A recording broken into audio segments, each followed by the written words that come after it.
बिस्मिल्लाहिर्रहमानिर्रहीम। अस्सलाम वालेकुम। वालेकुम अस्सलाम सर, कैसे हैं आप?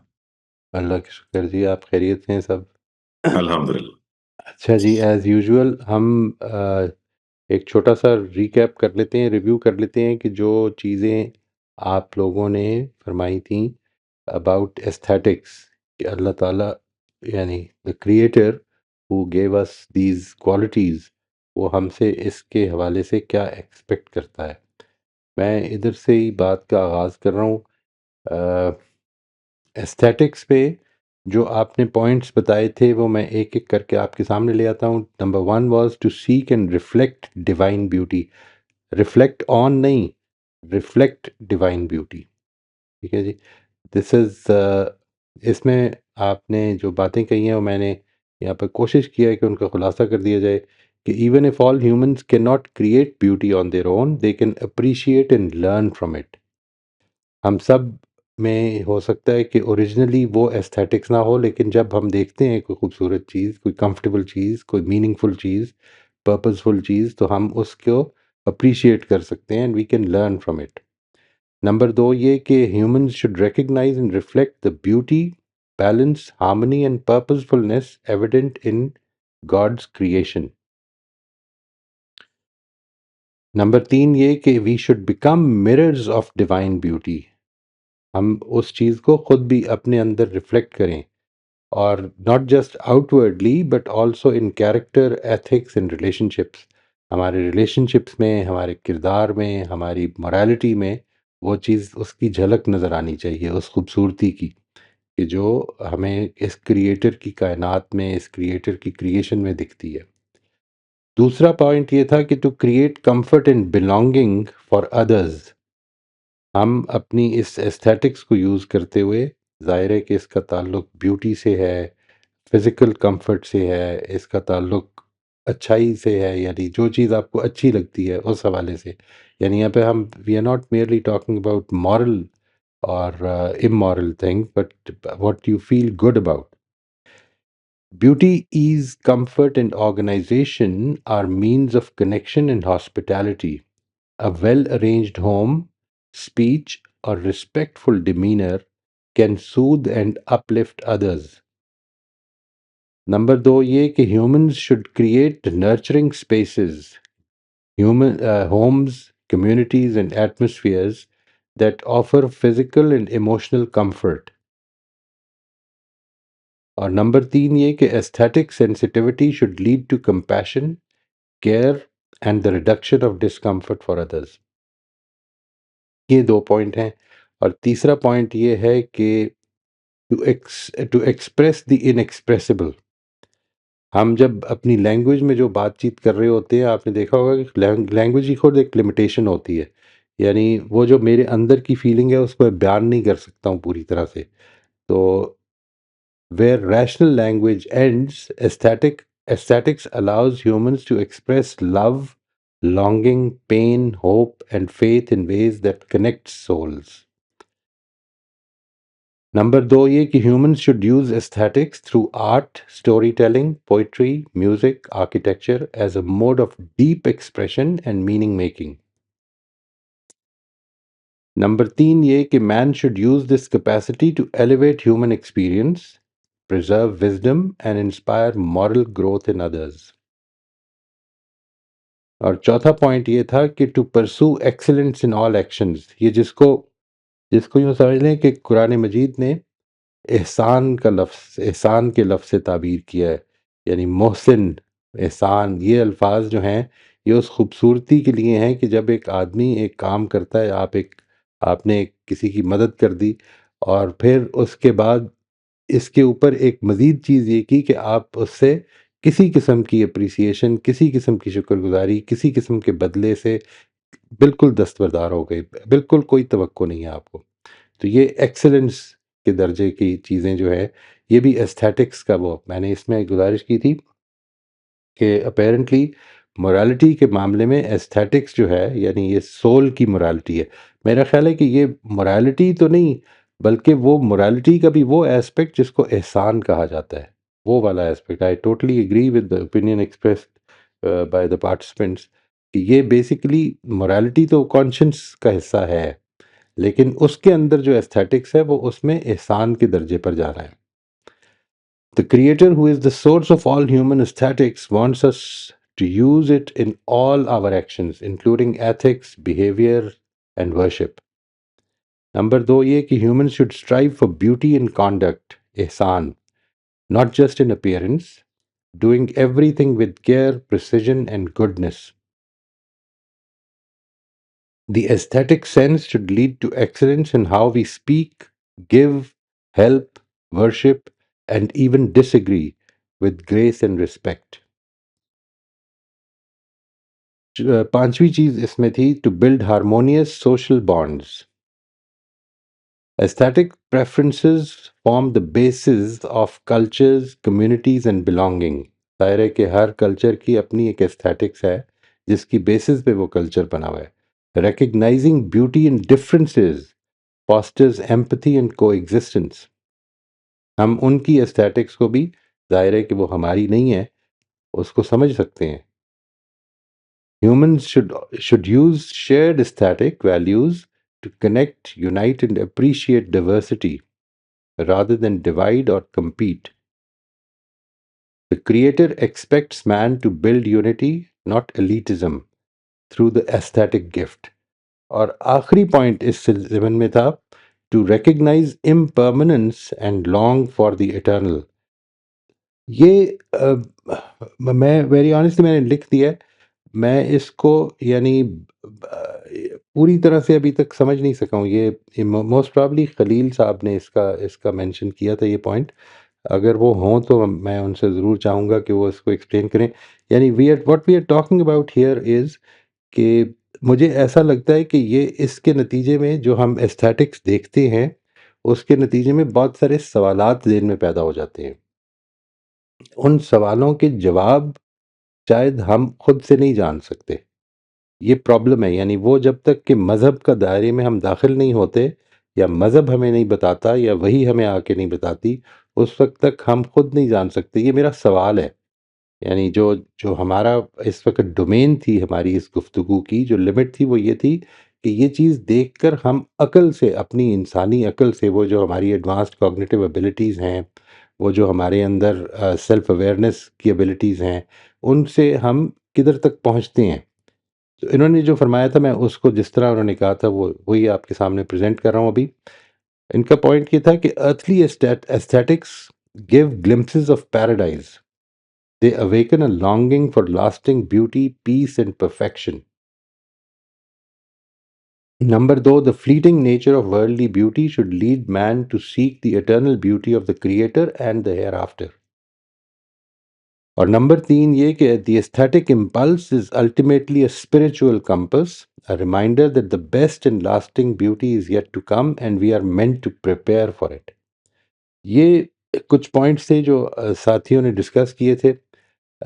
Except for the last point जिसके बारे में मेरा ये ख्याल है कि ये चीज़ें जो हैं मिसाल के तौर पर हमारे जहन में ये सवाल पैदा कर देती हैं कि जिस जिस खुदा ने या जिस क्रिएटर ने इतनी खूबसूरत कायनात बनाई है कि उसको देख के, उसकी एक एक चीज़ को देख के आदमी उस पर किताबों की किताबें लिख सकता है, लाइब्रेरीज भरी जा सकती हैं. उसको अगर देखा जाए तो क्या वो बस इसलिए बनाई है कि वो आती है और फना हो जाती है. तो ये एक सवाल पैदा हो जाता है. बट ये बात कि ये मैं अपना पॉइंट ऑफ व्यू बता रहा हूँ जी. ये this please keep this in mind that I am not saying कि ये बात गलत है. मैं ये अर्ज़ कर रहा हूँ कि शायद मेरी अंडरस्टैंडिंग अभी तक ये है कि हम इस सवाल तक तो पहुँच जाते हैं. यानी अपनी अकल से इस सवाल तक तो पहुँच जाते हैं, लेकिन इसका जवाब हम अपनी अकल से at a final level, at a definite level, at a level of certainty, हक्कुल यकीन हम नहीं पा सकते. यानी हम इसके बारे में थेरीज बना लेंगे. हम इसके बारे में ये कहेंगे कि ये इंसान की एक लाइफ साइकिल है जो चलती रहनी है. एक के बाद एक दफ़ा हम जगह जगह पे पैदा होते रहेंगे और इट इट कीप्स गोइंग. इसको बामकसद होना चाहिए. इतनी खूबसूरत कायनात बामकसद होनी चाहिए. इसका कोई नतीजा निकलना चाहिए. इसके अंदर जो खला हैं वो पूरे होने चाहिए. ये सारी चीज़ें जो हैं, ये इतनी खूबसूरत कायनात अगर बनाई है तो फिर ये सवालात पैदा हो जाते हैं. ये मेरा पॉइंट ऑफ व्यू है, लेकिन ऑब्वियसली मैंने यहाँ पर वो बात प्रेज़ेंट कर दी है जो यहाँ पर कही गई थी। हम यहाँ से आगे जो चलने लगे हैं जी, we will be talking about will power. मैंने कल गुज़ारिश की थी आपको मैसेज में दैट वी प्रॉब्ली हैव 32 और 33 जो सेशन था वो आप देख लें। विल पावर के अंदर जो हमने द पॉइंट्स दैट वी डिस वर सपोज्ड टू डिस्कस वो भी मैं आपके सामने ले आता हूँ। ओवरकमिंग चैलेंजेस, यानी विल पावर हमारी ज़िंदगियों में किधर-किधर मैनिफेस्ट होती है। हम किधर से उसको पहचान सकते हैं। हम वी ओवरकम चैलेंजेस, हमारे अंदर जो चीज़ें जो हम फैसला कर लेते हैं इसको हासिल करने का, उसके लिए जो जिद्दोजहद होती है, वो उसका तकाज़ा होता है कई दफ़ा कि हम उसके अंदर मेहनत करें, अपनी ख्वाहिशात पर काबू पाएँ, अपनी इम्पल्सेस को रोकें और फिर उसकी तरफ बढ़ें। तो ओवरकमिंग चैलेंजेस में यूज़ होती है। Number 2, resisting temptations. हमें अचानक इस चीज़ का ख़्याल आ जाता है कि मैं इसका मुँह तोड़ जवाब दे देता हूँ, लेकिन मैं समझता हूँ कि नहीं, मेरे लॉन्ग टर्म बेनिफिट में, मेरी अपनी इस्लाह में, मेरी अपनी बेहतरी में ये चीज़ है कि मैं इस वक़्त अपने आप को कंट्रोल कर लूँ। I can easily, if I train my self, I can resist these temptations.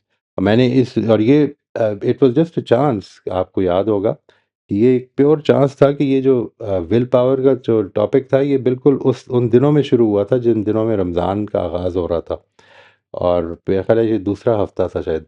तो वो उससे डायरेक्टली रिलेट भी करता है कि हम अपनी ख्वाहिशात को किस तरह से कंट्रोल में लाएँ, उसकी एक तरबियत गाह थी जिससे हम गुज़र रहे थे उस वक़्त। नंबर 3 ये कि staying focused on what is important. हम अपनी ज़िंदगियों के हवाले से जिस चीज़ को भी इम्पोर्टेंट समझते हैं, उस पर अपने आप को फ़ोकस कर सकते हैं अगर चाहें तो। और नंबर 4 ये कि सस्टेनिंग वैल्यूज़ एंड आइडेंटिटी। मैंने अपने लिए जो वैल्यूज़ ठीक समझता हूँ मैं, जिनके ऊपर मैं समझता हूँ कि एक अच्छी ज़िंदगी मुझे गुज़ारनी चाहिए, and that is what creates my identity. तो मैं जब चाहूँ तो उससे जो हटने की इम्पल्सेस जब पैदा होती हैं, तो मैं उस पर अपने आप को वापस रख सकता हूँ, उस पर खड़ा रख सकता हूँ। ये 4 पॉइंट्स थे जो मैंने अर्ज़ किया था, और मैंने ये भी बताया था उसमें कि किस तरह से हमारी जो बेसिक हमारा टेस्ट है इस दुनिया में, फ्रीडम का, इंसान के अंदर जो अल्लाह ताला ने उसको फ्रीडम टू चूज़ दिया है इन वेरियस सिचुएशंस, उसमें विल पावर कितना पिवटल रोल प्ले करती है। हम we will open for the अब सब साथियों के लिए खोलते हैं जी, इंशाल्लाह we will be talking about will power कि अल्लाह ताला ने अ, यानी क्रिएटर ने जो हमें ये सलाहियत दी हुई है, इससे वो हमसे क्या चाहता है। इधर से हम बात कर रहे हैं जी, आप में से अगर कोई इसके लिए तैयारी करके आया तो प्लीज़ शेयर कर दें। जी खलील, आप अनम्यूट कर लीजिए। अस्सलाम वालेकुम सर। वालेकुम अस्सलाम, खैरियत से? अल्लाह का शुक्र। अच्छा सर, मुझे यही है, बिल्कुल आपकी बात सही है कि बस मेरा यही था जो आपने पॉइंट बता भी दिया। बस मेरा उसमें ये है कि मेरा ये ख़्याल है कि ये सबसे बड़ा पज़ल है। ये पज़ल सिवाय मज़हब के ये सॉल्व नहीं हो सकता। तो इसीलिए मतलब यानी मैं समझता हूँ कि मज़हब के बगैर इसका कोई जवाब नहीं दिया जा सकता। तो ये ख़ला ही हमें मजबूर करता है कि हम मज़हब को पढ़ें या उसकी तरफ रुजू करें, ताकि हमें इसका जवाब मिले। अदरवाइज़ ये बात ठीक है आपकी कि यानी अकल से वो मसला सॉल्व नहीं होता, मतलब मेरे से तो नहीं होता। अगर आपका कोई है उसमें पॉइंट ऑफ व्यू तो प्लीज़ शेयर कीजिएगा आप नहीं, नहीं, उसके मैंने बारे तो अपना बता दिया जी कि मैं तो नहीं कर सका। यानी आई में। कुड बिल्कुल, not find a definite answer of with certainty कि जिसके जी। अंदर मतलब थियरीज़ बनाई जा सकती हैं कि हाँ जी, शायद ऐसे तो होगा या मुझे शायद ऐसे होगा। बिल्कुल उसमें सर जो डिफरेंट लोगों के पॉइंट ऑफ व्यूज़ हैं उनमें यानी मज़हब का जो पॉइंट ऑफ व्यू जब सामने आता है तो ऐसे लगता है कि जैसे वो पज़ल पूरी तरह सॉल्व हो गया, यानी उसमें फिर मतलब कोई हाँ, रह नहीं जाता जो आई आज़ाद। I agree, I agree. ये हाँ, मतलब ये राय हो सकती है ये। सवाल ये जी। है कि यहाँ पर जो हमारा डोमेन है ना जी गुफ्तगू की, वो असल में ये नहीं है। वो ये है अच्छा, कि हम जब इन सलाहियतों को देखते हैं तो अभी मज़हब के दायरे में जाने से पहले इन जी, सलाहियतों को देखते हैं तो हमको अपने खालिक के हवाले से क्या चीज़ें मालूम होती हैं कि वो हमसे ये चाहता है। यानी ये सवाल पैदा हो, और इस सवाल की हमें मिसाल के तौर पर ये कहा जाए कि इस सवाल को पैदा करके कि इंसान ये देखे कि ये कितनी खूबसूरत कायनात, कितनी शानदार कायनात, कितनी एस्थेटिक कायनात बना दी है, तो क्या ये बेमकसद है? क्या ऐसे ही बस एक दिन फ़ना हो जाएगी? इतनी खूबसूरती को इकट्ठा कर दिया, इतनी शानदार इंसान बना दिए, इतनी शानदार मखलूक बना दी, उन सब को इस तरह से इंटरकनेक्टेड ज़िंदगी दे दी, और ये सब एक दिन ऐसे ही फना हो जाएगा। बिल्कुल सही। अच्छा ठीक सर, है ना? वैसे ये चीज़ भी फिर मज़हब की डोमेन में नहीं एंटर हो जाती जब हम कहते हैं कि खालिक हमसे क्या चाहता है? तो ये भी तो एक मज़हब का एरिया नहीं फिर शुरू हो जाएगा यहाँ से? यानी आप कह सकते हैं कि ये वो चीज़ है जिधर के इंसान अगर इस पे सोचे कि ये चीज़ें मैंने खुद से हासिल नहीं की हैं, बल्कि ये जी, मुझे मिली हुई हैं, तो इधर से ही जी, खालिक तो इधर से ही एंटर हो गया। यानी राइट, खालिक, देखिए मैं आपसे अर्ज़ करता हूँ, मेरे हिसाब से खालिक की जो एट्रिब्यूट्स हैं जिनका तारुफ़ मज़हब ने कराया है वो मज़हबी चीज़ है। जी, खालिक मज़हबी चीज़ नहीं है। यानी यूँ समझ लें कि खालिक तक इंसान जो है, वो उसके लिए मज़हब की ज़रूरत नहीं है पहुँचने की। अच्छा, ये बात सही, कि मज़हब बेसिकली शुरू होता है इधर से आगे, कि अगर बनाया तो क्यों बनाया है? उसका मकसद क्या बिल्कुल है? ठीक, इतनी खूबसूरत सही, कायनात क्यों बना दी है? मैं मर के मेरे साथ क्या मामला होगा? जो चीज़ें मुझे मालूम हैं, जो चीज़ें मेरे सामने हैं, उनसे तो मैं इन्फर कर लेता हूँ। बहुत सारी चीज़ें इन्फर कर बिल्कुल, लेता हूँ। और आप ये कह सकते हैं कि बहुत सारी चीज़ें इन्फर कर लेता हूँ, लेकिन शायद वो सर्टेनिटी नहीं होती। लेकिन ये कि आखिरत का जो मामला है या मौत के बाद क्या होगा, उसके लिए तो मेरे पास कोई इन्फ्रेंस भी नहीं है ना। बिल्कुल या सही, ये बिल्कुल है सही। बस वो सवाल कि यानी मेरा ख्याल है कि बिल्कुल, हाँ, इसके समझ बाद वो टोटली मज़हब की डोमेन शुरू हो जाती है। हाँ जी, मैं समझ गया, बिल्कुल सही सर। बहुत शुक्रिया सर, बहुत थैंक यू शुक्रिया जी, जज़ाक जज़ाकल्लाह। जी, रोज़बेन आप अनम्यूट कर लीजिए। जी, अस्सलाम वालेकुम सर। वालेकुम अस्सलाम रहमतुल्लाह जी। सर मैंने इसमें कुछ पॉइंट्स लिखे हैं। मैं अपने जी। हर एक्शन, सोच, रवैया, जज़्बात और किरदार की ज़िम्मेदार हूँ, इसलिए जो काम भी करूँ उसकी ज़िम्मेदारी कबूल करूँ। मैं अपने आप को मेंटली टॉर्चर होने से रोक सकती हूँ। किसी भी किस्म के रिएक्शन में मुझे क्या रिस्पॉन्ड करना है ये मेरे इख्तियार में है। मेरा खुश होना, नाराज़ होना, मूड का अच्छा-बुरा होना मेरे इख्तियार में है। यानी मेरी जज़्बात, सोच और रवैयों का रिमोट मेरे हाथ में है, इसका शऊर होना, ताकि अमल कर सकूँ। हुँ, ज़िंदगी का कोई मकसद हो, इसके मुताबिक ज़िंदगी गुज़ारी जाए। और बहुत कोई अच्छा। भी चीज़ लर्न करनी हो, सीखनी हो, तो इसके लिए कोई उम्र की कैद नहीं है, किसी भी वक़्त सीखा जा सकता है। और उसके लिए मेहनत करनी पड़ेगी। यानी और जी, उसके ज़रूर। लिए भी विल पावर यूज़ करनी पड़ेगी। जी, हम जी, कई दफ़ा बिल्कुल, प्लान्स बड़े बना लेते हैं, लेकिन फिर उसके बाद विल पावर में खुश हो जाते हैं। ट्रू। ये कुछ पॉइंट्स आ रहे थे मेरे ज़हन में, वो मैंने ज़बरदस्त जी। लिखे। I think each one of these is very, very good. और इसके नतीजे में ज़ाहिर है कि ये this is what God, I mean the creator expects from us. ठीक है ना जी, that this is what we should be doing. ये हमें करना चाहिए। अदनान आप अनम्यूट कर लीजिए। जी, अस्सलाम वालेकुम। वालेकुम अस्सलाम व रहमतुल्लाह जी। जी सर मैं जब इसके बारे में कल ये सुन रहा था आपका दोबारा से तो जो चीज़ें ज़हन में आ रही थी वो वहीं से स्टार्ट होती हैं जो कि पॉइंट एक्चुअली आपने ऑलरेडी लिख दिए हैं कि जब हम स्टार्ट करते हैं कि एज़ अ क्रिएशन देखने की कि अगर कोई क्रिएटर है तो उसकी और भी क्रिएशंस हैं और हम मिसाल के तौर पर सूरज से ही स्टार्ट ले लेते हैं, जिसको इंसानी तारीख़ हमारे सामने ही है कि जिसको इवन कभी क्रिएटर खुद से समझा गया, कुछ लोगों की तरफ से। तो मैं ये देखता हूँ कि वो ये विल पावर तो मौजूद ही नहीं है वहाँ पर। मतलब उसने एक ख़ास टाइम पर एक ख़ास अब चूँकि साइज़ का भी इल्म है हमारे पास, तो वो ख़ास टाइम पर उसने निकलना है, उसने एक रोशनी देनी है और उस रोशनी से बाकी मख़लूक ने जो-जो फ़ायदा उठाना है वो उठा लेना मगर उसकी विल नहीं है इसके अंदर। हुँ, वो एक ख़ास दायरे में एक्ट कर रहा है और अगर आप इसको फैलाएँ तो ये बाकी तमाम बाकी और जानदारों में भी आती है, ये हवाओं पर इम्प्लीमेंट होती है, ये पानी पर इम्प्लीमेंट होती है जिसके ड्रॉप ने जो है वो वेपराइज़ होकर जाना है और फिर हवाओं के साथ घूमते-घुमाते फिर बारिश का कतरा बनकर गिर गिर जाना है। तो ये सारा कुछ है मगर इन सब में हम मुझ जैसे इंसान को तो मेरी एक महदूद नॉलेज के हिसाब से तो विल नहीं नज़र आती और जानवरों में भी ऐसा ही है।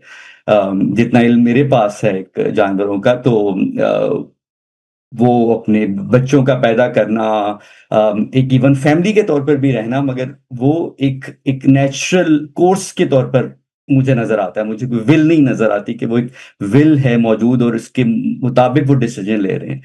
तो पॉइंट ये कि ये मुझे डिफ्रेंशिएट करता है एज अ ह्यूमन बीइंग के एक एडिशनल क्वालिटी क्रिएटर ने मुझे देकर भेजा है। तो जब वो एडिशनल क्वालिटी देकर भेजा है, तो सॉरी अभी यहाँ पर ये ऐड करना पड़ता है नेक्स्ट पॉइंट जो कि अभी आना है, कॉन्शियसनेस, कि वो कॉन्शियसनेस और विल पावर कंबाइन हो जाती है यहाँ पर, कि कॉन्शियस हो जाना कि मैं जहां जहां विल पावर का इस्तेमाल मेरे पास होगा तो वो मैं करूंगा। और वो हर मूवमेंट पर नजर आता है। वो मूवमेंट आता है कि सुबह जब मेरा सोने का दिल चाह रहा है, तो या तो मैंने किसी इबादत के लिए उठना है, या मैंने अपने रोजगार इस लेने के लिए जागना है, किसी भी वजह से जागना है। मेरी तो आसानी मुझे बता रही है कि अभी सोते रहो, मगर वो कॉन्शियस और वो विल पावर वहां पर एक्ट करती है, जो मुझे ये हिम्मत देती है कि नहीं भाई, मुझे जागना है और मैंने बाहर जाना और कुछ काम करना है। और ये जैसे अभी आप भी कह रहे थे कि ये फिर हर मूवमेंट पर आती है। ये मामले में विल पावर आएगी, लोगों के साथ मामला करने में। मैं मिसाल देता हूँ बड़ी।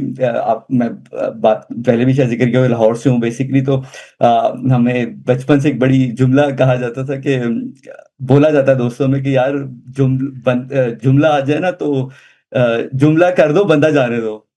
यानी कि कोई जुगत आ जाए तो वो जुगत मार देनी चाहिए। कोई बात नहीं, बंदा आता जाता रहता है। मैं हमेशा इस बात के एग्जैक्ट ऑपोजिट रहा हूँ। मैं कहता हूँ मेरा अपना फिर था कि नहीं, जुमला जो है ना वो आता जाता रहेगा, बंदा नहीं जाना चाहिए। तो अब ये वो कॉन्शियसनेस है और ये वो विल पावर है कि जो आप एक्सरसाइज करते हैं, हालांकि कम्युनिटी कुछ और कह रही है। तो और फिर मेरी जिंदगी में मैं देखता हूँ, मतलब ये तो हम भी उस तरफ जा रहे हैं और अपने बुजुर्गों को कहते हैं। मेरी ऑब्जर्वेशन रही और बड़ी मतलब ऐसे ही रहे कि ऐसे लोग जो बीमार हुए ज्यादा एज पर जाकर, मैंने मल्टीपल एग्जाम्पल्स ऑब्जर्व किए हैं ऐसे लोगों की कि जिनमें विल पावर थी इन ओल्ड एज, और वो मतलब खतरनाक बीमारियों का शिकार हुए, मगर वो विल पावर जिसके पास थी वो या तो ज्यादा अरसे तक लड़ा या वापस आया। और ऐसे लोग देखे और कॉन्ट्री जिनमें जीने की चाह नहीं बची, तो वो उससे लड़ना ही नहीं चाहते थे, और वो दिनों में, और मतलब वो एक ऐसी आप एक्सपेक्ट भी नहीं करते, और they just lost the life. तो ये सारी मिसालें देने का मकसद ये कि विल पावर एक छोटी छोटे मूवमेंट से लेकर बड़ी बड़े मूवमेंट्स तक, और फिर वही बात है कि जब हम क्रिएटर तक पहुंचेंगे और अगर मजहब का आएगा तो वहां पर भी इस्तेमाल होती है कि आपने इस विल पावर को कैसे इस्तेमाल करना है और अपने आप को बहने देना है सिर्फ और सिर्फ। जैसे मिसाल के तौर पर एक और मिसाल ऐड करूं, आजकल आपको पता है ये जो वॉर के और सारी सिचुएशन चल रही है, तो मेरा जो भी हल्का अहबाब है, एक ही बात मैं उनसे समझाने की कोशिश करता हूँ। जाहिर है पहले तो खुद समझी और फिर उनके साथ भी उनको कम्युनिकेट करने की कोशिश करता हूँ कि ये नैरेटिव्स में मत बहें। खुदा के लिए आपको अल्लाह ने अकल दी है। वो नैरेटिव्स जो आपको नफरत देते हैं, ये बताते हैं क्योंकि आप पाकिस्तान में बैठे हुए हैं तो इंडिया से नफरत करनी है, या हम मुसलमान हैं तो हमने इसराइल से नफरत करनी है। खुदारा 2 मिनट के लिए बैठकर उनका पर्सपेक्टिव सोच लिया करें। यहाँ पर भी विल पावर आती है कि मेरे लिए आसान है एक दोस्त में बैठकर ऐसे ग्रुप को गालियां देना या बुरा भला कहना जो मेरे सामने मौजूद नहीं है। ये बड़ा अच्छा और बड़ा ओवरवेलमिंग पॉइंट है और हम बड़ा कनेक्ट कर पाएंगे। मगर आप विल पावर इस्तेमाल करें 2 मिनट के लिए कि यार दे क्या उनका क्या पर्सपेक्टिव है, और उसमें भी वहां पर भी ग्रोह बंदी है। मतलब अगर चले हम मान लिया कि वहां पर एक ऐसा ग्रोह मौजूद है कि जो नफरत फैला रहा है, तो पहली तो बात ये कि क्या हम भी यहां बैठे उस नफरत में कंट्रीब्यूट कर रहे हैं, और क्या वहां पर वो जो दूसरा ग्रोह है जो उस नफरत के अंदर किसी प्रेशर में बोल नहीं पा रहा, तो हम उन दो ग्रोहों को क्यों एक साथ करें। खैर बात कहीं और निकल जाएगी। पॉइंट मेरा यहाँ पर कहने का कि विल पावर हर जगह पर आती है, और अगर मैं ये समझने की कोशिश करूंगा कि क्रिएटर ने मुझे ये एबिलिटी दी है, तो वो यही एक्सपेक्ट करेगा कि ये एबिलिटी मैं विद कॉन्शियसनेस, जो अगेन हमारा नेक्स्ट पॉइंट है, उसके साथ इंप्लीमेंट करूं अपनी लाइफ में जहां जहां पर इसकी जरूरत हो। सो यानी ये समझ लें कि ये जो है आपने बड़ी अच्छी मिसालें दी हैं। एक तो वाज़ेह कर दूं जी कि अगला जो टॉपिक है वो कॉन्शियस है, वो कॉन्शियसनेस नहीं है।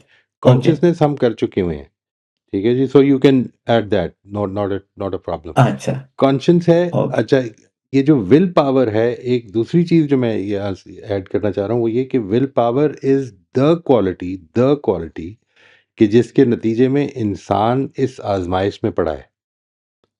यानी अगर ये विल राइट। पावर ना होती तो असल में इंसान की आजमाइश नहीं हो सकती। ठीक है, फिर तो बिल्कुल इंसान भी सही। दूसरे जानदारों की तरह इंस्टिंक्ट्स और इम्पल्सेस पे चलेगा ना।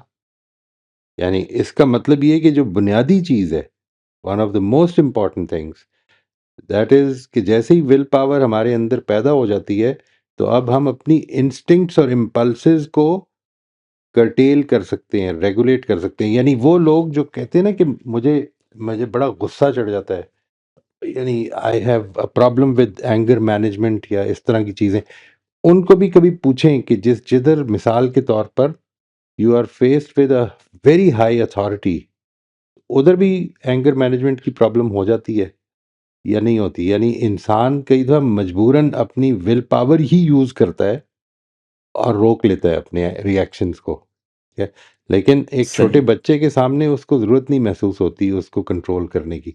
सो देयर इज़ ये डिस्टिंक्शन हैं जो हमारे अपने अंदर चल रही होती है कि यहाँ पर ठीक नहीं है, यहाँ पर ये नहीं बयान करना चाहिए, इसका ज़्यादा नुकसान हो जाएगा। यानी अगर किसी आदमी ने ऐसी तड़ी लगा दी है तो आदमी हो सकता है उसके सामने खड़ा हो जाए, लेकिन अगर 6 डाकू आकर आपके सर पे खड़े हो गए हैं तो आदमी कहते हैं यार अभी जो कुछ है वो दे ही दो, मतलब इस वक्त तो हम्म। ज़्यादा रेजिस्ट करने की ज़रूरत नहीं है, that will be very unwise.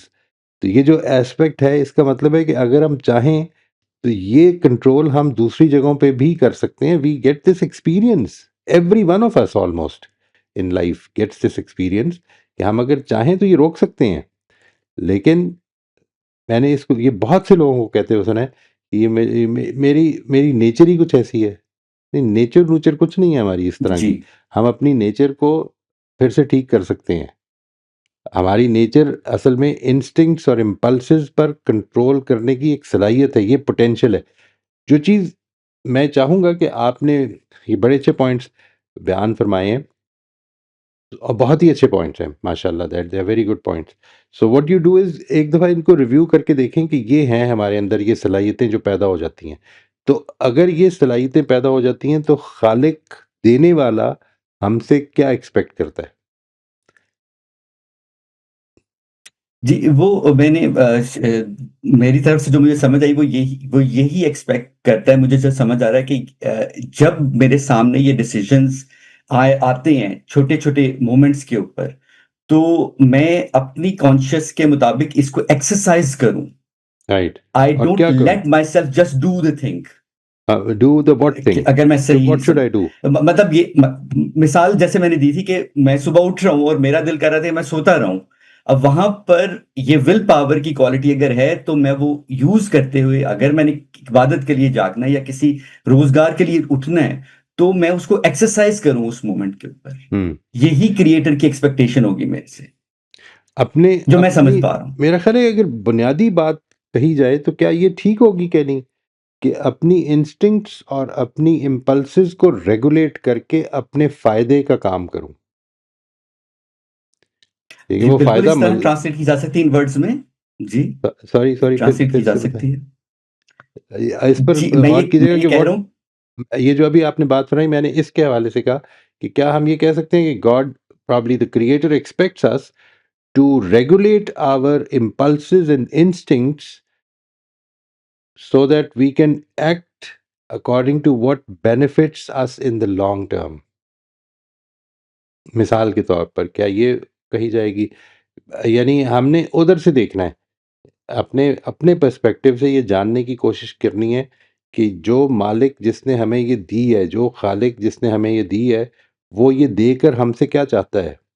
यानी दिस इज़ इम्पॉर्टेंट बिकॉज़ अगर मैं आप इसको वाक़ई अपने दिल से ये मानने लग पड़ें कि ये चाहता है तो फिर हम इसकी स्ट्रेंथन करने की फिर बहुत मेहनत करना शुरू कर देंगे। क्योंकि कई ज़िंदगियों में मैंने ये देखा है कि मौजूद तो है, जिस तरह मैंने अर्ज़ किया कि अगर बहुत सारे लोग सामने आ गए हैं तो मैं कहता हूँ कि अभी चुप ही कर जाओ।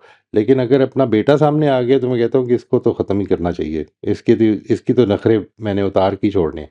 यानी why is it that we would find it difficult to regulate our actions by using our willpower in when we are dealing with a weaker party? तो उधर क्या खुदा हमसे क्या चाहता है या क्रिएटर हमसे क्या चाहता है, ये है जो चीज़ हम बेसिकली फोकस करना चाह रहे हैं। ये बात है, यानी मैं ये नहीं कह रहा कि आपके पॉइंट्स गलत हैं, मैं कह रहा हूँ कि असल में पॉइंट्स आपने इस तरह बयान फरमाए हैं कि मैं इस विल पावर से ये कर सकता हूँ। मैं ये कह रहा हूँ कि वो जी, जो जी। जो कर सकते हैं ना आप उसको इस तरह बयान करें जो एक उसूल के तौर पर कि वो मेरा खालिक जो है मुझसे ये चाहता है कि मैं ये करूँ। फिर बयान का जी, फ़र्क है। ठीक है। समझ आ गई ना जी? सही इट्स है, ओनली अ सही, डिफरेंस ऑफ हाउ सही। यू बिकॉज़ द मैं क्वेश्चन इज़ अगर हाँ, हाँ जी। आप फरमाएँ। जी, इजाज़त तो असल में मेरा थोड़ा असल में मैं सिर्फ़ अपनी आपको वो बता दूँ कि मुझे ये वो किताबी जुमले लिख कर उसको समझना ना मेरे लिए बहुत ड्राई हो जाता है। हुँ। तो मुझे ज़्यादा बेहतर हमेशा लगता है समझने के लिए भी और बयान करने के लिए भी कि बात को किसी रियल लाइफ़ एग्ज़ाम्पल से डिस्क्राइब नहीं, किया वो जाए। ज़रूर दें। मगर मुझे मैं आपकी बात इस पे जी। प्रॉब्लम नहीं है। इस पे प्रॉब्लम नहीं है। असल में देखिए सवाल ये है कि what does the creator expect from us? ये है ना सवाल, जो जी, हमारे ये सेशंस हैं इनमें असल में ये इस सवाल का जवाब दे रहे हैं हम।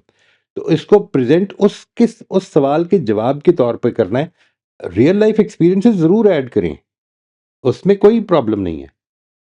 यानी आप उसमें 10 मिसालें दे दें, सिर्फ़ ये कि उसको प्रेज़ेंट इधर से करें, तो वो फिर रेलेवेंट हो जाएगी बात। सही, सही, ठीक है? सही। ठीक, ठीक। Thank you. जी, मोस्ट वेलकम जी। Thank you very much. जज़ाकल्लाह।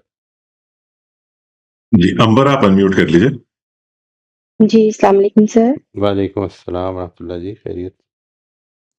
जी सर।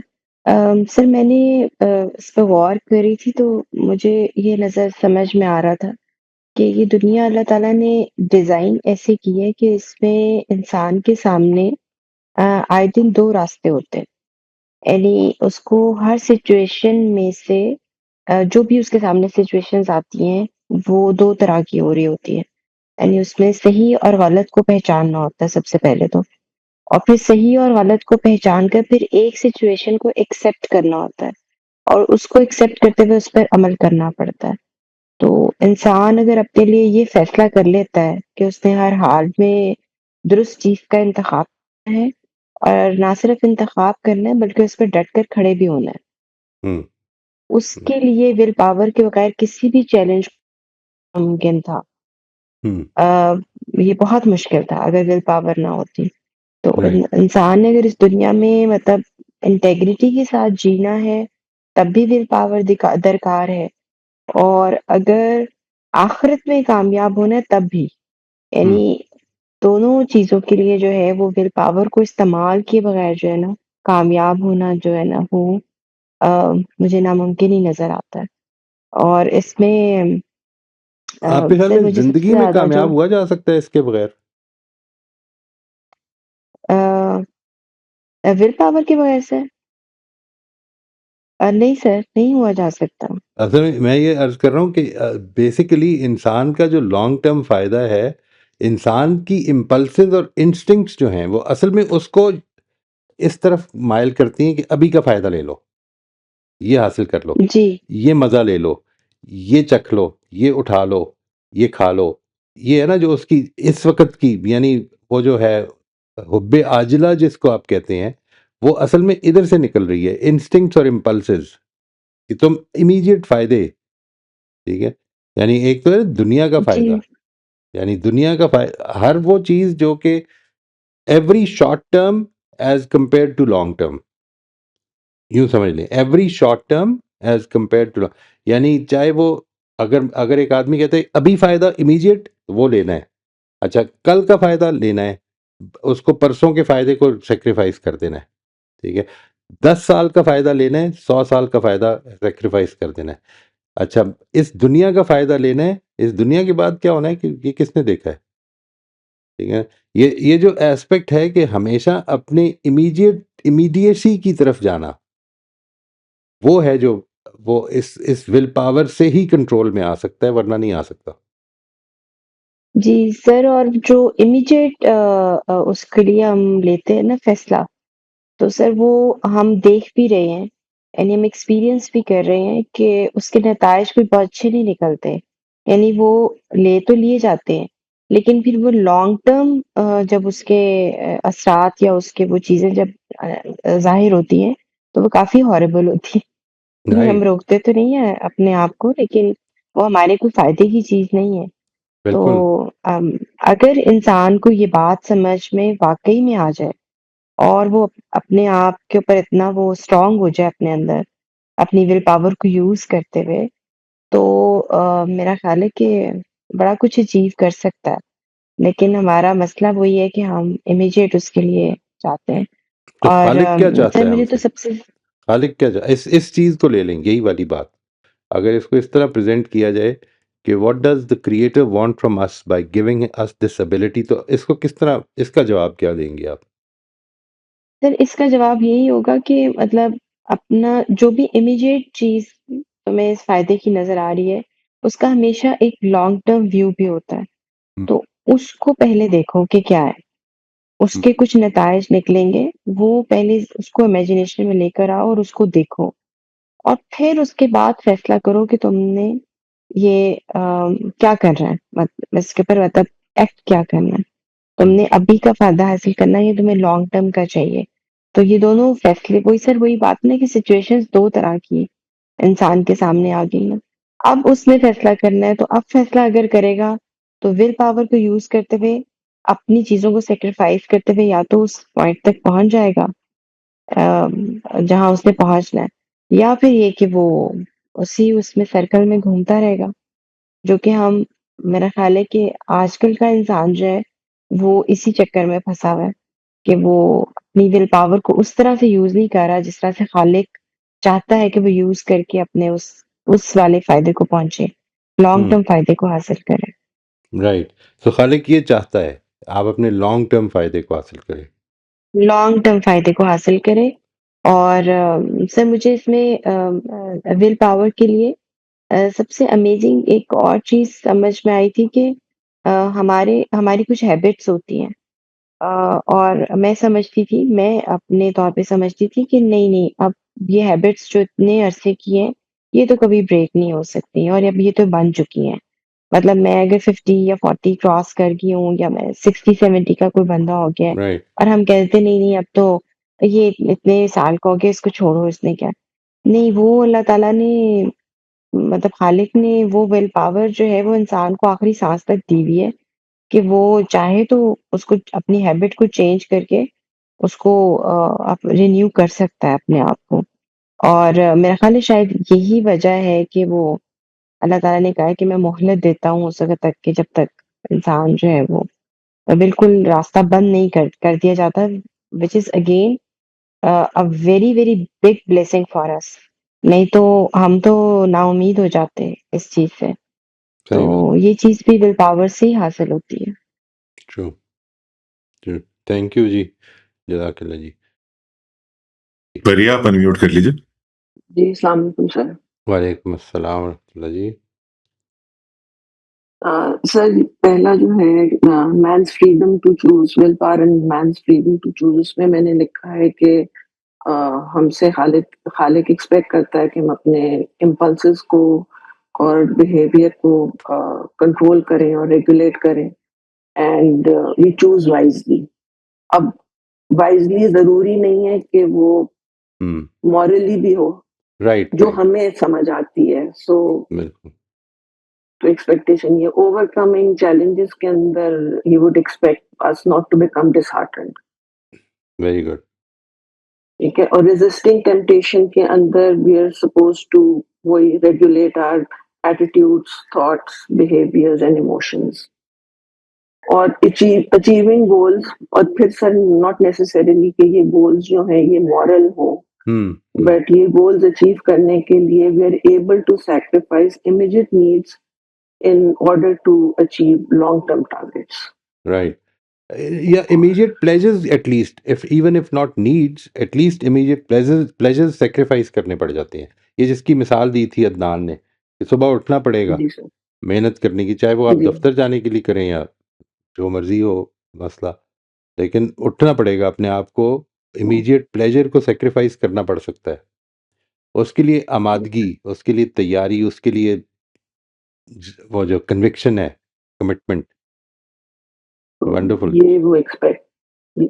और सर, और मुझे एक सवाल भी पूछना था, ये जो एक इतनी मेजर, ये जो एक आइडेंटिटी क्राइसिस आई हुई है दुनिया में, मतलब अब लोग जो है अपने आप को एज जानवर आइडेंटिफाई करते हैं और ये सब, सर क्या ये विल पावर में आता है कि अगर हम मॉरली साइड पे रख दें that person like it's his freedom to choose, hmm तो यानी सर ये कहाँ पे फॉल करेगा? ये जो आपने मुझे बात समझ फरमाई नहीं कि आता। इंसान अपने आप को जानवर आइडेंटिफाई करता है, ये मैं समझ नहीं सका, ये आप किस सर चीज को कह रही आपने वो देखा नहीं कि वो कह I I I identify myself as as a dog, और फिर वो चलता भी कुत्ते की तरह है, खाना भी उस तरह खाते हैं जैसे कुत्ते खाते हैं। अच्छा। और सर ये आजकल तो ये बहुत ही अजीब अजीब किस्म की चीजें नहीं, हो रही हैं। मैं अल्हम्दुलिल्लाह इससे सर ये वाकिफ आपने नहीं हूँ जी।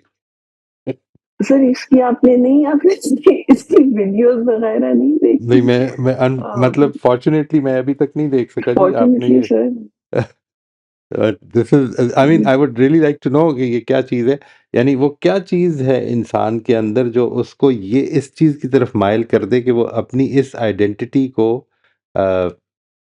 करना चाहता Sir, है। it started with that a man saying that I identify myself as a woman. और वो ओके। अब या और अ वुमन सेइंग कि वो अपने आप को एज अ मैन आइडेंटिफाई करती है। सर वही चीज आगे चल के अब जानवरों के उस पे आ गई हुई है। ओके। एक वीडियो थी कि एक बंदा ने बंदी को गले में लीश डाली हुई है और उसको वो चल रहा है और वो उसी तरह बस पे चढ़ रही है। और सर अजीब अजीब इस तरह की आजकल बहुत सी चीजें आ रही हैं। So I was just wondering कि ये कहाँ पे फॉल करता है ये? I don't know, I really don't know about the this whole thing. मतलब अपेरेंटली ऐसा लगता है कि ये तो ऐसा लगता है कि it's more like a initiate जिधर से हुआ है, वो तो शायद ये होगा कि मतलब तुम जिस तरह से एक दूसरे जेंडर को तुम आइडेंटिफाई कर सकते हो, तो फिर मैं फिर अपने आप को शेर से आइडेंटिफाई करता हूँ या कुत्ते से या बिल्ली से आइडेंटिफाई करता हूँ, it may be it was just sarcastic और something, I mean, because it doesn't make sense to me, it does not make sense कि ये कहा जाए कि मैं, बिकॉज आई डोंट इवन, मेरे से वो लोग, मैंने एक बार कहा भी था ये शायद, कि व्हेन पीपल से दैट एक बच्चा जो है वो एक लड़की की तरह फील करता है, तो या एक बंदा जो है वो एक बंदी की तरह फील करता है, औरत की तरह फील करता है, तो मैंने कहा, मैं very honestly, if I tell you अपनी बात अगर मैं करूं, तो मैं तो अपने आप को ये भी नहीं जानता हूं कि बंदे कैसे फील करते हैं, मैं सिर्फ ये जानता हूं कि मैं कैसे फील करता हूं, मुझे तो और कुछ भी नहीं पता। आई डोंट नो, आई मीन, मैं ये कहूँ कि मैं अपने आप को एक औरत की तरह फ़ील कर रहा हूँ। कैसे औरत फ़ील कैसे करती है, मैंने कभी एक्सपीरियंस ही नहीं किया। या फॉर इंस्टेंस मेरा भाई कैसे फ़ील कर रहा है, मैंने तो ये भी एक्सपीरियंस नहीं किया कभी। आई don't no, how can people से दिस? आई मीन, ये फैंटेसाइज़ तो हम जो मर्ज़ी चाहे कर लें।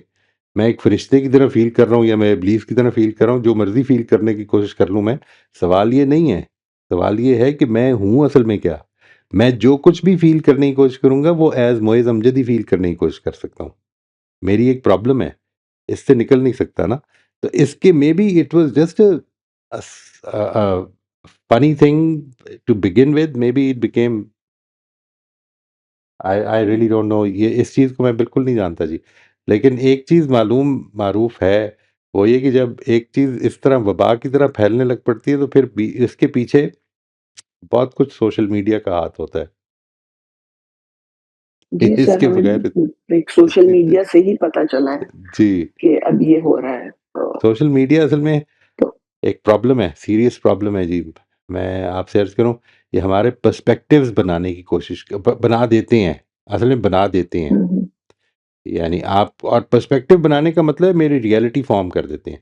ये है जो मसला है। असल में लोग कहते हैं ना कि एआई आके तो क्या कर देगा? एआई ने जो कुछ कर दिया, ये हम रियलाइज़ ही नहीं कर रहे।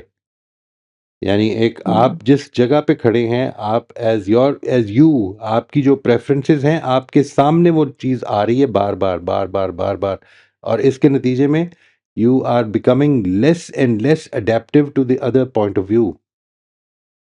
तो आपका ब्रेन जो वॉश हो रहा है बेसिकली। Right exactly. तो सोशल एआई ने आके अभी कुछ नहीं करना, एआई कर चुका हुआ है जो कुछ करना है, कर रहा है, दबादब कर रहा है, और इस पर बिलियंस ऑफ डॉलर्स कमाए जा रहे हैं so that we can we can be sort of polarised. मैं जो हूँ, मेरे साथ के लोग मुझे मिलें, और इसमें मेरा ये ख्याल है कि वो ज़रूर देखें, अगर आपको मौका मिले, अगर इस तरह की चीज़ देखने का शौक हो, तो वो जो मूवी है ना, इन्होंने डॉक्यूमेंट्री है, इट्स लाइक अ डॉक्यूमेंट्री, उसका नाम है सोशल डायलेमा। वो ज़रूर देखिएगा अगर मौका मिले। It's an eye opener. ये उन लोगों ने बनाई हुई है कि जिन्होंने असल में ये सोशल मीडियाज डिज़ाइन किए हैं। यानी I am not talking about the owners, I am talking about the technicians, कि जिन्होंने इसको इस तरह डिज़ाइन किया है so that you get addicted to it, totally addicted to it. ठीक है, तो जी ये सर, है जी। मैंने ये तो नहीं, लेकिन इससे मिलती-जुलती मैंने इट्स एक वेरी प्रोग्राम ही डेंजरस, देखा था वेरी कि वो डेंजरस। किस तरह नोटिफिकेशन की बेल जो है, आप राइट, उसकी एडिक्शन हो जाती है और आप बार-बार किस तरह फ़ोन उठा के देखेंगे और करेंगे। बिल्कुल।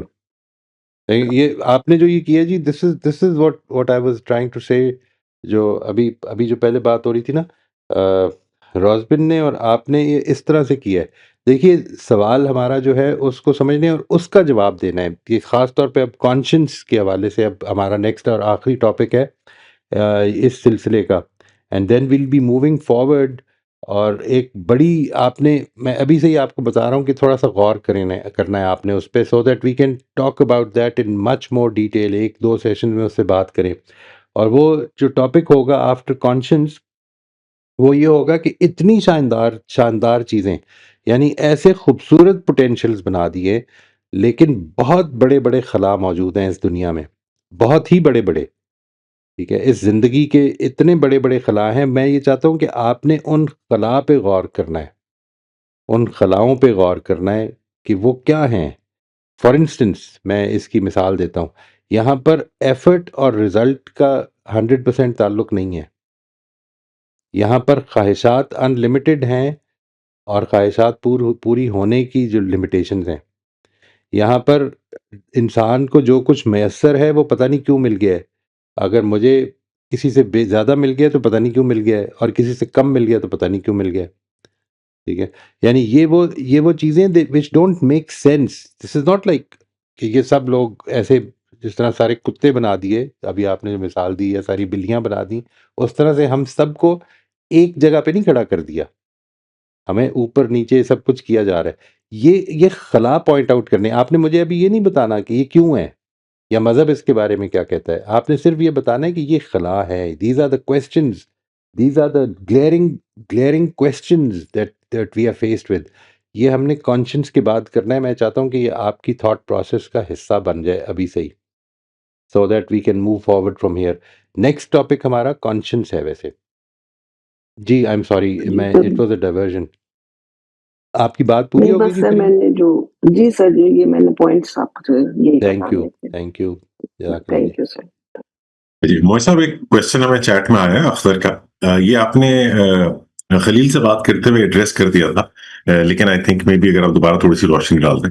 सवाल है, मजहब को साइड पर रखकर खालिक के असूल कैसे अखज़ करेंगे? खालिक के उसूल कैसे अखज़ करेंगे? खालिक के उसूल मतलब, जी हाँ। मैं तो असल में अपने आप को स्टडी करके ये जानने की कोशिश कर रहा हूँ कि मुझे अगर ये अपने तौर पर नहीं मिला हुआ और किसी के दिए से मिला है, तो वो मेरे से क्या चाहता है। अब इसके बाद खालिक बताएगा।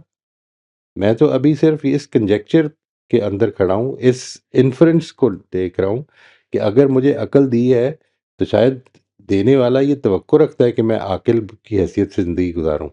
अगर मुझे विल पावर दी है, तो देने वाला ये तवक्को रखता है कि मैं अपनी इंस्टिंक्ट्स को और अपनी इम्पल्सेस को कंट्रोल करूँ, वरना इसके देने की ज़रूरत नहीं है। अपैरेंटली जो चीज़ें जिन कामों में मैं उसको लेके आ सकता हूँ, आंखें दी हैं तो वो तवक्को रखता है कि मैं देखूँ, चीज़ों पे गौर करूँ। कान दिए हैं तो वो तवक्को रखता है कि मैं सुनूँ। I should not ignore things. यानी खालिक तक मैं नहीं पहुँच रहा, मैं तो अपनी क्वालिटीज़ को जानने के साथ उनसे इन्फर कर रहा हूँ। अंबर, आप अनम्यूट कर लीजिए। जी सर ये अभी जो फरीहा ने बात की है ना, सर ये मेरे लिए भी बहुत ज़्यादा मतलब मुझे क्यूरियोसिटी है कि ये इंसान का माइंड जो है वो कैसे चल पड़ा इस तरफ और मतलब फ्रीडम ऑफ चॉइस में उसने क्या सोचा? क्योंकि सर ये मेरी फ्रेंड कनाडा में होती हैं, तो उनकी बेटी जो है वो वहाँ पर कह रही थी कि बस बस स्टॉप पे खड़ी थी। तो कहती कि वो ऐसी ही एक वहाँ पे लड़की आई और उसने बिल्कुल बिल्ली की शक्ल का अपने आप को मतलब पूरा वो उस तरह से अपना बनाया हुआ था, कॉस्ट्यूम सा और सारा कुछ और मेकअप भी उस तरह से उसने किया हुआ था। और फिर वो 4 पाँव पे चलती हुई आई और लीश भी उसने डाली हुई थी और वो बस में चढ़ी और वो चली गई।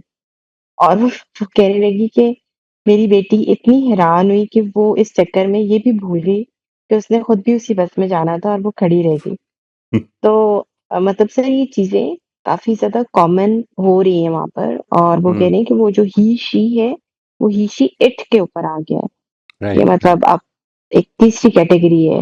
हम्म। तो ये कैसे डेवलपमेंट हुई है ये सर समझ मेरी तो समझ से बाहर है। नहीं, अगर आप मिसाल के सर तौर पर if you can feel as a human being, अगर आपको ये गुंजाइश मिल गई है कि मैं जो कुछ मुझे मैं फिज़िकली हूँ, उसके अलावा भी कुछ कुछ महसूस कर सकता हूँ कि मैं ये हूँ और मुझे ये गुंजाइश मिल जाए कि मैं हूँ, ठीक है ना जी? तो फिर मैं सिर्फ़ औरत तक क्यों रहूँ? फिर मैं बंदर क्यों ना बन जाऊँ? लेकिन फिर उस बंदर को दरख्तों-दरख्तों जाना चाहिए ना, बस में बैठ के तो नहीं जाना चाहिए। बिल्ली को तो असल में भाग के जाना चाहिए जिधर जाना है। यानी बिल्लियाँ बसों में बैठ के तो नहीं जाती, उसको फिर ये फीलिंग पूरी तरह से अपनी ज़िंदगी में ले आनी चाहिए ना। यानी why if somebody feels like a dog, I mean then they should behave like fully behave like dogs. They should not be treated as, humans in some way. मतलब उसको रेस्टोरेंट में बैठ के खाना नहीं मिलना उस चाहिए, यू नो जिधर पेट्स अलाउड नहीं है उधर उसको एंटर नहीं होने देना चाहिए। सर आप वो उससे एक स्टेप और भी आगे बढ़ गए हैं ना। हम्म। सर अब वो जैसे वो उन्होंने कहा कि वो बीमार हो गई तो वो वेटनरी डॉक्टर के पास चले गए। तो राइट। वेटनरी डॉक्टर ने कहा कि मैं नहीं आपको चेक कर सकता। आप ह्यूमन जो है ना डॉक्टर्स उनके पास जाएँ मैं तो मतलब उनका मैंने कहा नहीं आप कैसे मुझे चेक नहीं करेंगे? मैं हम्म। तो मतलब कैट हूँ, मैं ऐसे राइट। कि अपना कैट फील करती हूँ, आप करें। तो उसने इनकार कर दिया। उसने ये चीज़ अदालत में चैलेंज कर दी कि अच्छा ठीक है जो है वो आप मतलब उसमें उसने प्ली डाली कि मतलब इसको इजाज़त दी जाए कि ये जो है ना मुझे मेरा ट्रीटमेंट करे। मतलब टोटली इनसेन लगता है कि एक लगता है जी। अब इंसान जो है वो क्या चीज़ है, वो आई कैसे हैव नो आइडिया। मतलब मैं इसको सोच नहीं रहा है। जानता जी। आई डोंट नो। वो जी क्या चीज़ है जो उसको ये डिराइव करी है कि यहाँ तक पहुँच जाए। हम्म। बिल्कुल।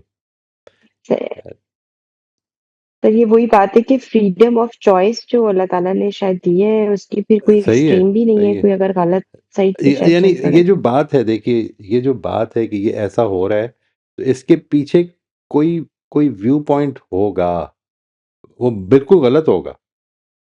यानी बिल्कुल गलत होगा। मैं और आप हो सकते हैं उससे इत्तेफाक ना करें, लेकिन something that has made sense to those people, let's try.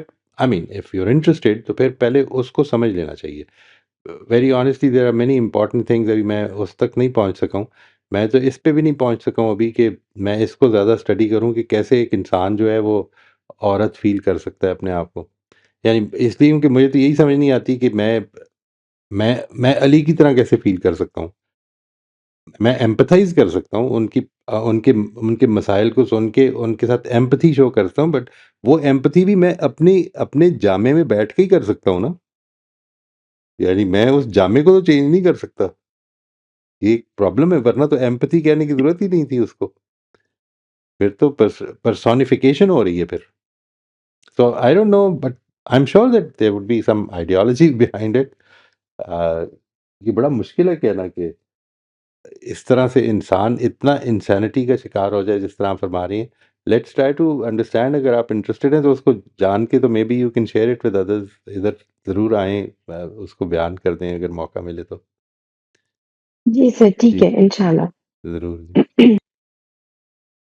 Mental health के हवाले से मोहित साहब अगर कुछ सबमिशंस करूं मैं इसी टॉपिक के हवाले से, इवन दो ये हमारे मेन टॉपिक से थोड़ा सा हट गया, लेकिन क्योंकि ये बहरहाल है, विल पावर से समहाउ उसका रिलेशन बनता है। वो ये कि एक तो ये कि कंपैशन बड़ा जरूरी है। आपने very rightly you mentioned, I agree with that कि और आई थिंक बहन ने भी ये बात की थी कि ये फ्रीडम की फ्रीडम, दूसरे की फ्रीडम को वैल्यू कर रहे हैं, तो in itself as a value देखें, जो कदर उसके पीछे है वो तो बहुत आला है कि अगर एक इंसान अपनी फ्री विल से कोई फैसला करता है तो वो दूसरे को जितनी भी अहमकाना लगे हमें उसकी रिस्पेक्ट करनी है। तो उस हवाले से तो उस माशरे में ये एज अ वैल्यू तो it's a very superior value. हाँ, ये अलग बात है कि वो किसी भी चीज को हद से बढ़ा दें तो वो, लेकिन विल पावर वाला मामला यहाँ पे ये बड़ा जबरदस्त मुझे रियलाइजेशन फील हो रही है कि गालिबन खालिक हमसे ये चाहता है कि हम विल पावर से अपनी उन टेम्पटेशंस को भी कंट्रोल करें जो हमें हत्तुल इम्कान सही लग रही है। जैसे समथिंग दैट डिस्गस्ट्स अस, एक ऐसी चीज है जो हमें शदीद इतनी बुरी मालूम हो रही है कि हमें लग रहा है कि तो यूनिवर्सली गलत बात है, ये सिर्फ मेरी टेम्पटेशन है तो किसी को एक्सेप्ट नहीं करना चाहिए, हमें उसको भी समहाउ कंट्रोल करने की कोशिश करनी है। हमें एक ऐसे इंसान के साथ भी कंपैशन महसूस करने की कोशिश करनी है, उसको जज नहीं करना है, कि जहां पे we are feeling absolutely justified from a divine perspective also, divine law perspective also, and from a common sense perspective also, कि ये तो बड़ी ridiculous बात है, इसको तो ये हर हवाले से खराबी है और शायद बहुत मुश्किल काम है, बहुत ही मुश्किल। विल पावर का अल्टीमेट टेस्ट ये शायद में से है कि हम ऐसे इंसान के लिए या किसी ऐसे हरकत के लिए, ऐसे अमल के लिए कंपैशन महसूस करने की कोशिश करें कि जो इस हद तक हमें डिस्टर्ब करते हैं। जैसे वो बहन बता रही थी ना कि वो बच्ची जो है वो बस पे चढ़ना भूल गई, इस हद तक उसके लिए वो शशदर रह गई।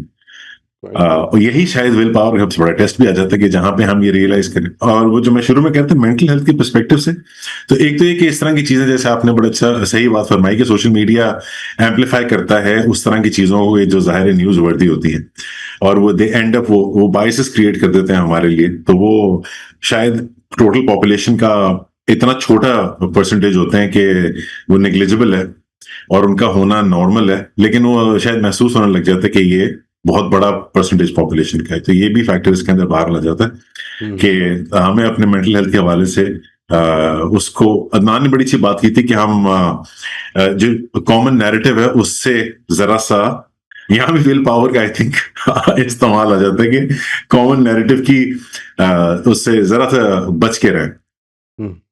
तो just a few points randomly I wanted to share. बस वो अख्तर जो कमेंट्स कर रहे थे मैसेज में, मैं जस्ट क्विकली उनको बता, मैं भी नेक्स्ट टाइम बात कर ले कि अख्तर जो मैं समझ पाया हूँ, हम लोग इस वक्त ये बात डिसाइड कर चुके हुए हैं कि क्रिएटर मौजूद है, और हमने ये सारा स्टडी किया है कि क्रिएटर ने हमारी समझ के मुताबिक हमें क्या क्या एबिलिटीज दी हैं और उनको हम डिस्कस कर रहे हैं। एक्चुअली अख्तर के क्वेश्चन थोड़े से इस तरह है चैट बॉक्स में कि हम कैसे ये डिसाइड कर पा रहे हैं, तो मैं सिर्फ उस पर कमेंट ये करना चाह रहा था कि हम ये जरूर ये इस नतीजे पर हैं अभी कि क्रिएटर कोई मौजूद है लुकिंग आवर सराउंडिंग, और फिर हम उन क्वालिटीज को वन बाय वन डिस्कस कर रहे हैं। इस मोड में अभी हम हैं, तो अभी हम ये नहीं पता लगा कि क्रिएटर ने हमें क्या मैसेज भेजा है। बिल्कुल ठीक जी। चलें इंशाल्लाह जी, वी मीट नेक्स्ट वीक इंशाल्लाह सेम टाइम। अल्लाह ताला आपको अपनी हिफ्ज़-ओ-अमान में रखे जी। मिलते हैं। आमीन। बहुत बहुत शुक्रिया मोहित साहब, थैंक यू एवरीवन।